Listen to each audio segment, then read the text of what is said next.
Mon nom est Vince Emmanuel, j'ai servi dans l'armée américaine de 2002 à 2005 et je suis parti en Irak à la guerre entre 2003 et 2004. Et que faisiez-vous en Irak? J'étais dans l'infanterie. Je patrouillais dans les rues, je contrôlais les véhicules pour m'assurer que ce n'étaient pas des voitures piégées avec des bombes à l'intérieur. On contrôlait aussi les maisons pour s'assurer que les bâtiments étaient sécurisés. Et c'était des missions particulièrement dangereuses?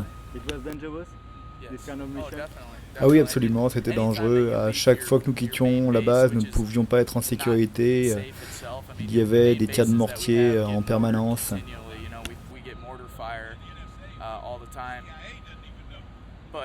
Et plus particulièrement dans la rue. Là, on ne pouvait pas s'adresser à la population car en fait, on était dans une situation de combat. J'étais parti dans l'idée de communiquer avec la population locale, mais je me suis rapidement rendu compte que je n'étais pas dans la position pour le faire. Ah oui, c'était impossible de communiquer. Bien sûr, c'était complètement impossible. On ne peut pas se présenter devant les gens, à s'excuser sans cesse pour les dommages qu'on a faits. On détruisait les maisons, des gens étaient tués. Non, c'était impossible.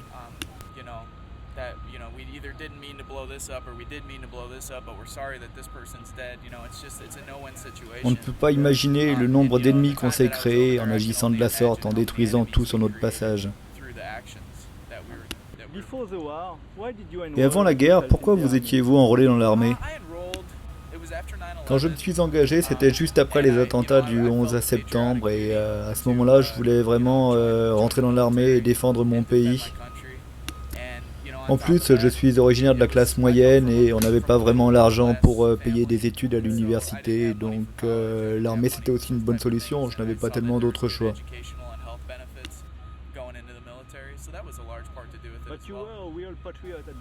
Vous vous considériez alors comme un vrai patriote à ce moment-là?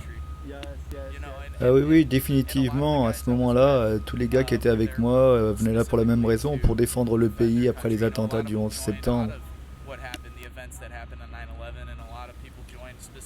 Un premier contingent était déjà parti en Afghanistan, alors on s'est dit, bah, maintenant à nous de partir en Irak, c'était presque naturel. Et puis on partait tous là-bas dans l'idée de vraiment combattre le terrorisme.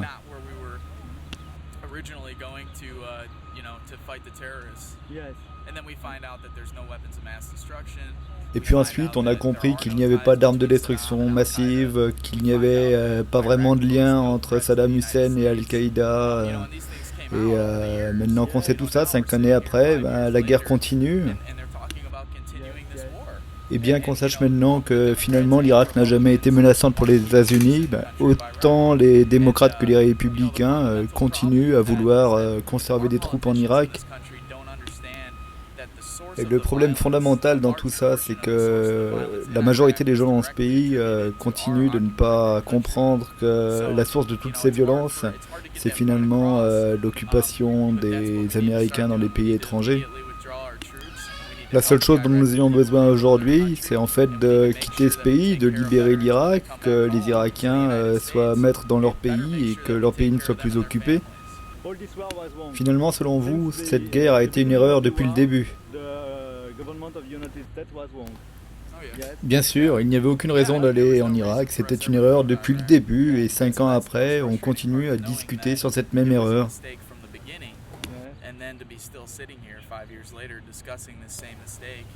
Et le pire, c'est que derrière nous, nous avons 136 paires de bottes. Il y a, rien que dans l'Indiana, 136 familles que la guerre a endeuillées.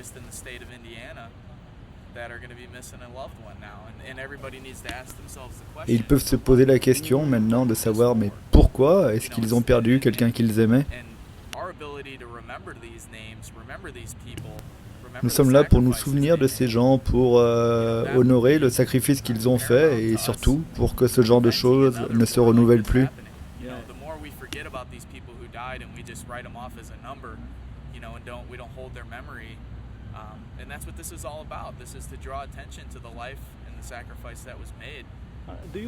Vous souvenez-vous du moment où votre esprit a changé, où vous vous êtes rendu compte que tout cela était une erreur?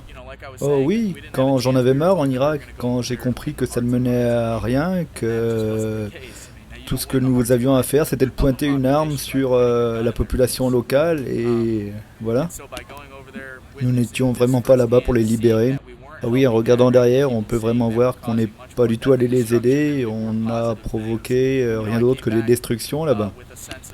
Nous n'avons rien fait de positif. Je ne peux revenir sans savoir pourquoi nous avons fait ça, pourquoi c'était. Il y a des millions d'Irakiens qui ont été affectés par ce que les États-Unis ont fait et ces gens ne pourront jamais oublier ce qu'on a fait là-bas. Et c'est un cercle vicieux, une attaque terroriste peut à nouveau arriver dans ce pays, même si nous ne le souhaitons pas. Et tout le monde sera là à se demander, mais pourquoi? Ils se demanderont pourquoi, tout simplement parce qu'ils ne comprennent pas que l'armée à l'étranger s'est créée de nouveaux ennemis. Et pourquoi, selon vous, il y a cette incompréhension? Vous devez sans doute vous sentir parfois un peu seul? Absolument, absolument. Il y a une grosse incompréhension sur ce que l'armée américaine fait réellement. L'armée américaine n'est absolument pas là-bas pour construire une démocratie. Les soldats américains sont seulement là pour détruire et tuer. C'est leur principale raison d'être. Il ne faut pas se faire d'illusions quand on envoie les soldats quelque part pour faire quelque chose. Ce sont des militaires. Ce qu'ils font est invisible, mais ce sont des militaires. Il y a vraiment une énorme incompréhension. Les gens s'imaginent que les soldats américains vont outre-mer pour apporter de la nourriture, pour prendre contact avec la population locale. Ça n'était en tout cas pas le cas là où j'ai servi. Maintenant, vous avez définitivement démissionné de l'armée? Oui, oui, c'est sûr, je n'y reviendrai pas. J'ai fait ce que j'avais à faire. Et alors, quelle est votre nouvelle activité désormais? Je suis un activiste. Je suis un organisateur d'événements au sein de l'Association nationale des vétérans qui s'opposent à la guerre. Nous sommes représentés dans tous les États des États-Unis et nous sommes même à l'étranger, en Allemagne, en Irak, aussi au Canada, et nous sommes là pour apporter notre parole, pour protester contre la guerre. Il y a longtemps que vous êtes un activiste? Je suis un activiste depuis 1 an et demi et j'organise des manifestations ici et là. C'est un gros investissement car j'imagine que vous ne gagnez pas d'argent avec votre travail. Oui, je ne suis pas payé pour ce que je fais, mais ça n'est pas grave. Ce qui me plaît, c'est que je pars d'une très négative expérience de ma vie pour en faire quelque chose de très positif. Et j'espère ainsi éviter à des gens de mon âge, de 18, 19, 20 ans, de connaître les mêmes choses que j'ai vécues.